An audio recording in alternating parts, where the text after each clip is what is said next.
विधी कारणे जाहला मत्स्य वेगी, धरी कूर्म रूपे धरा पुष्टिभागी, जना रक्षणा कारणे नीच योनी, नुपेक्षी कदा देव भक्ताभिमानी. या श्लोकामध्ये दशावतारापैकी पहिल्या 3 अवतारांचा संदर्भ समर्थांनी दिलेला आहे. तर पहिला अवतार आहे मत्स्यावतार.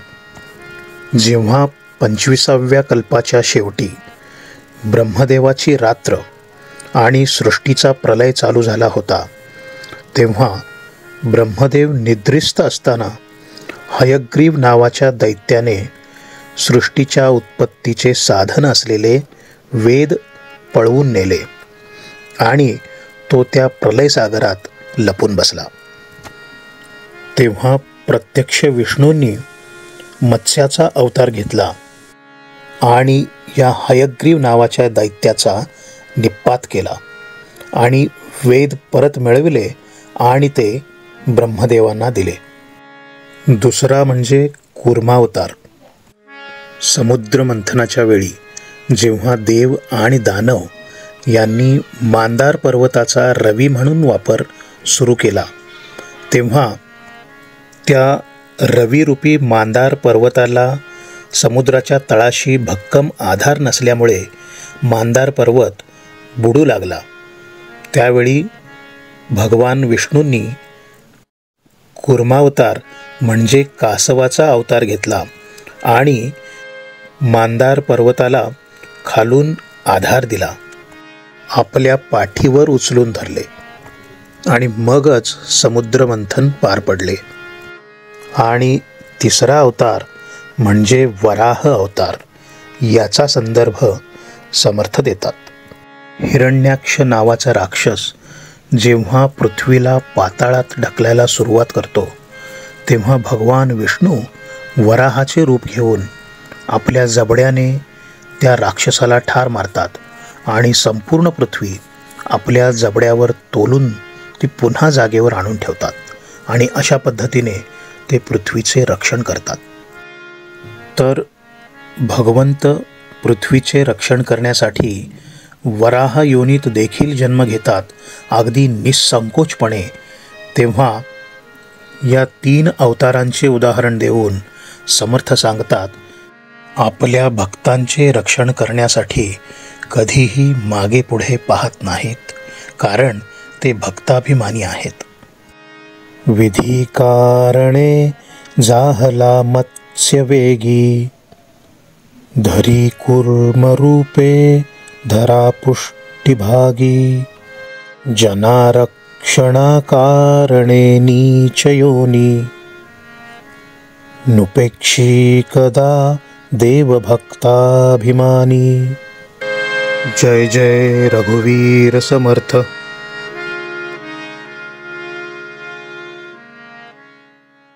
महाभक्त प्रल्हाद हा कष्टविला, म्हणून तया कारणे सिंह झाला. नये ज्वाळ विशाळ सन्निध कोणी, नुपेक्षी कदा देव भक्ताभिमानी. मागच्या श्लोकातून पहिल्या 3 अवतारांचा संदर्भ दिल्यानंतर आता समर्थ 4थ्या अवताराचा संदर्भ देतात. दैत्य कुळात जन्मलेला प्रल्हाद अगदी बालपणापासूनच भगवंताच्या भक्तीत पूर्णपणे रंगून गेलेला होता. तो नारायणाचे नाव मोठ्या प्रेमाने उच्चारित असे, परंतु त्याचा जन्मदाता पिता हिरण्यकश्यपू स्वतःला प्राप्त झालेल्या वराच्या सामर्थ्याने अगदी उन्मत्त आणि अहंकारी झाला होता. ईश्वर भक्ती कुणी करत असेल तर त्याला असे वाटायचे की तो माझाच अपमान आहे. तेव्हा प्रल्हादाला म्हणजे स्वतःच्या मुलाला समजावून सांगण्याचे पुष्कळ प्रयत्न केले आणि यात त्याला जेव्हा अपयश आले तेव्हा वेगवेगळ्या प्रकारांनी ठार मारण्याचे प्रयत्न देखील केले, पण त्या सर्व गोष्टींचा त्याला काडी मात्रही उपयोग झाला नाही. भक्त प्रल्हाद प्रत्येक वेळेस सही सलामत वाचत होता. हिरण्यकश्यपूचा संताप अनावर झाला होता आणि त्या संतापाच्या भरात त्याने जेव्हा विचारले की ज्याच्या आधारावर तू एवढा निर्भय झाला आहेस तो तुझा रक्षणकर्ता कोण आहे आणि आहे तरी कुठे, प्रल्हादाने अगदी हसून सांगितले की नारायण सर्वत्र आहे, सदैव आहे, तो माझ्यात आहे आणि तुमच्यात आहे आणि चराचरात आहे. तर मग या समोरच्या खांबातही तो असलाच पाहिजे असे म्हणून हिरण्यकश्यपूने आपली लाथ त्या खांबावर मारली. मग काय, नारायण आपल्या उग्र अशा नरसिंह अवतारात तेथेच प्रकट झाले आणि हिरण्यकश्यपूला वराने प्राप्त झालेल्या सर्व अटी पाळून ठार केले. नरसिंह अवताराच्या त्या उग्र रूपामुळे त्यांच्या जवळ जायला देखील देवदेवता देखील घाबरत होते. भक्त प्रल्हादाने त्यांच्या पायांना स्पर्श केला आणि मग त्यांचा उग्र अवतार शांत झाला आणि त्या प्रसन्न झालेल्या नरसिंह अवताराला प्रल्हादाने आपल्या एकट्याच्या उद्धाराची अपेक्षा दाखवली नाही, तर आपल्याबरोबरच सर्व दीन दुबळ्यांचा उद्धार व्हावा अशी इच्छा प्रकट केली. आणि म्हणूनच फक्त भक्त प्रल्हाद आहे की ज्यालाच फक्त महाभक्त असं संबोधलं जातं. तर अशा पद्धतीने समर्थ आपल्याला या उदाहरणातून देखील हे सांगतात की भगवंत आपल्या भक्तांचा अभिमानी आहे आणि त्यांच्या रक्षणार्थ तो धावून येतो. महाभक्त प्रल्हाद हा कष्टविला, म्हणून तया कारणे सिंह झाला. नये ज्वाळ विशाळ सन्निध कोणी, नुपेक्षी कदा देव भक्ताभिमानी. जय जय रघुवीर समर्थ.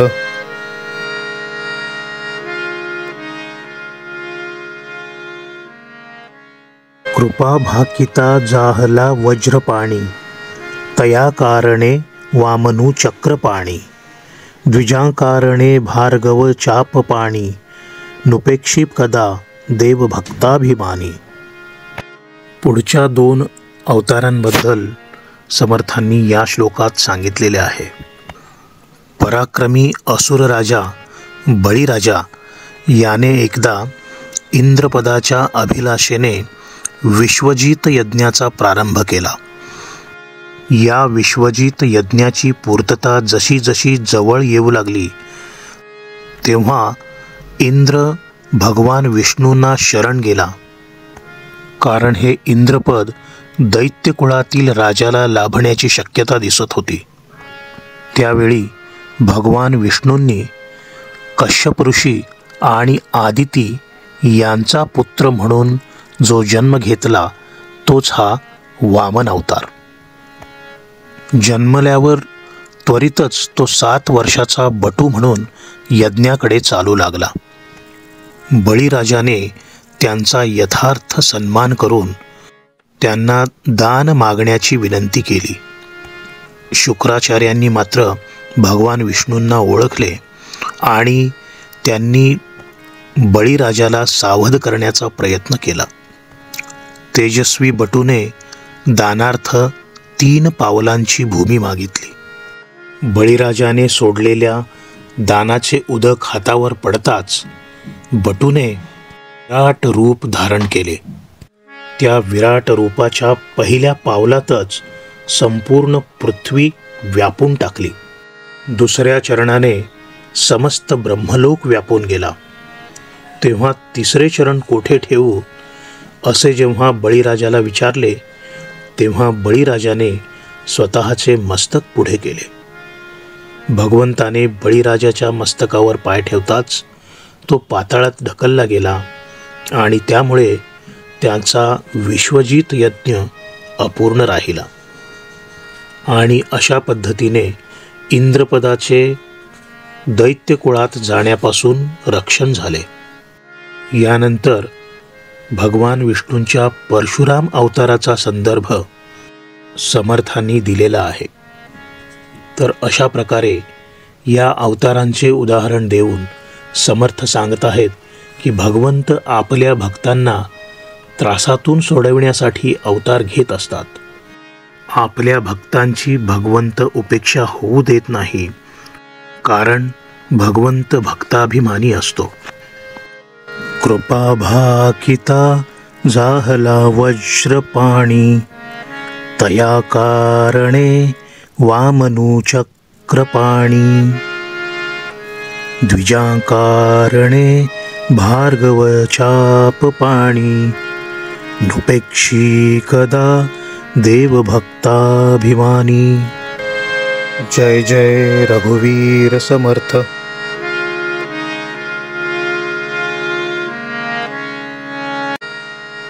अहिल्ये सती लागी आरण्य पंथे, कुढावा पुढे देव बंदी तयाते, बळे सोडिता घाव घाली निशाणी, नुपेक्षी कदा देव भक्ताभिमानी.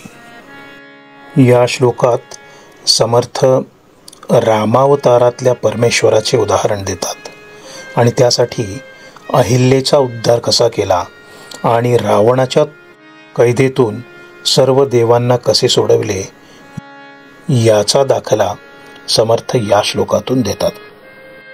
मागच्या काही श्लोकातून समर्थांनी परमेश्वरांच्या 6 अवतारांचे उदाहरण दिले आहे.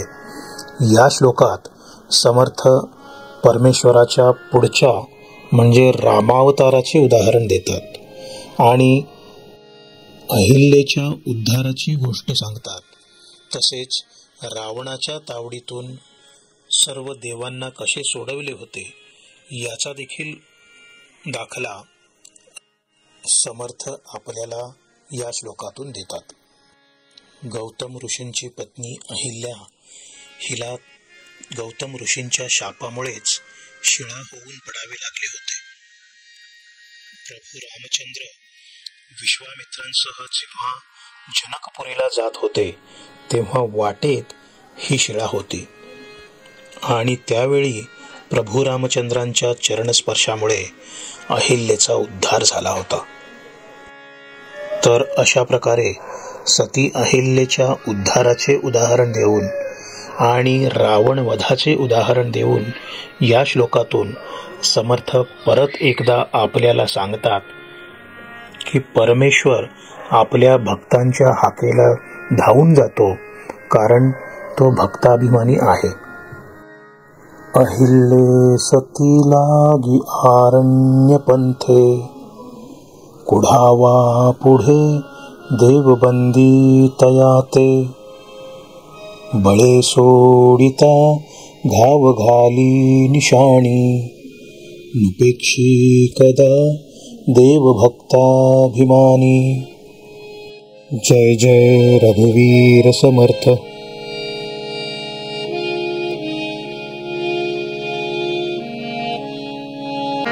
तये द्रुपदी कारणे लाग वेगे, त्वरे धावतू सर्व सांडूनी मागे, कळी लागी झाला असे बोध्य मौनी, नुपेक्षी कदा देव भक्ताभिमानी. या श्लोकामध्ये समर्थ आपल्याला भगवंताचे 8व्या आणि 9व्या अवताराबद्दलचे दाखले देतात. म्हणजेच भगवान श्रीकृष्ण आणि भगवान गौतम बुद्ध. भगवान श्रीकृष्णावतारातल्या द्रौपदी वस्त्रहरणाचा उल्लेख या श्लोकातून येतो. आपल्या सगळ्यांनाच तसे द्रौपदी वस्त्रहरणाच्या वेळी भगवान श्रीकृष्णांनी द्रौपदीचे कसे सहाय्य केले ते माहीतच आहे. तर या कथेतला पुढचा भाग म्हणजे द्रौपदी एकदा कृष्णाला विचारते की अरे कृष्णा, माझी इतकी विटंबना होईपर्यंत तू कसा काय थांबलास? ज्यावेळेस दुःशासनाने मला राजसभेत ओढून आणले तेव्हाच तू का धावून आला नाहीस? तेव्हा श्रीकृष्ण तिला सांगतात की द्रौपदी, तू सगळा प्रसंग आठव. सुरुवातीला तू द्रोणाचार्य, कृपाचार्य, धृतराष्ट्र आणि त्यानंतर तुझे 5ही पती यांचा धावा करीत होतेस. पण त्यानंतर ज्या क्षणी तू माझा धावा सुरू केलास त्याच क्षणी मी तुझ्या हाकेला धावून आलो.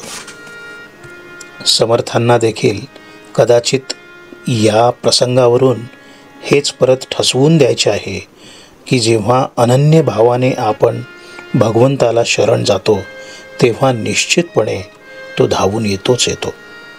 आणि याच्या पुढचे म्हणजे गौतम बुद्धांचे उदाहरण समर्थांनी इथे दिलेले आहे. आपल्याला माहीतच आहे की जगाच्या कल्याणासाठी भगवंताने बुद्धाचा अवतार घेतला. राजाच्या पोटी जन्माला येऊनही हा सिद्धार्थ नामक राजपुत्र केवळ सत्य जाणून घेण्यासाठी घराबाहेर पडला व ईश्वरी तत्त्वज्ञान परमार्थाचे ज्ञान मिळवले.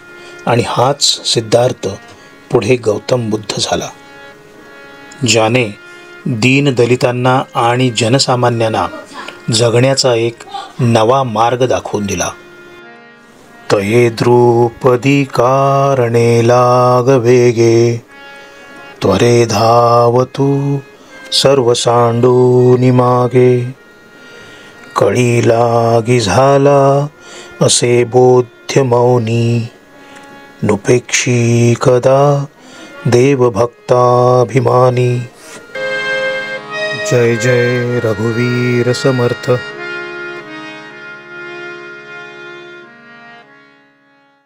अनाथा दिनाकारणे जन्मत आहे, कलंकी पुढे देव होणार आहे.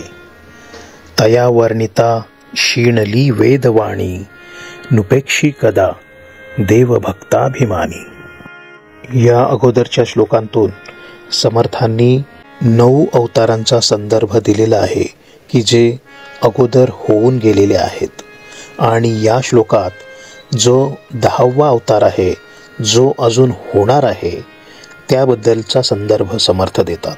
जसं की गीतेत देखील भगवंतांनी सांगितलेलंच आहे, परित्राणाय साधूनां विनाशाय च दुष्कृतां धर्मसंस्थापनार्थाय संभवामी युगे युगे. सज्जनांचे रक्षण करण्याकरता, दुराचारींचा नाश करण्यासाठी आणि सद्धर्माची पुनर्स्थापना करण्यासाठी भगवंत पुन्हा पुन्हा अवतार घेत राहतो. कलियुगाचा अंत आणि नवीन सत्ययुगाचा प्रारंभ करण्यासाठी होणाऱ्या कल्की या अवताराबद्दल समर्थ सांगतात की ज्या भगवंताचे वर्णन करण्याकरता प्रत्यक्ष वेदसुद्धा क्षीणले आहेत, त्या परमात्म्याला आपण अनन्य भावाने भजले पाहिजे, कारण तो आपल्या भक्तांच्या हाकेला नेहमीच धावून येतो.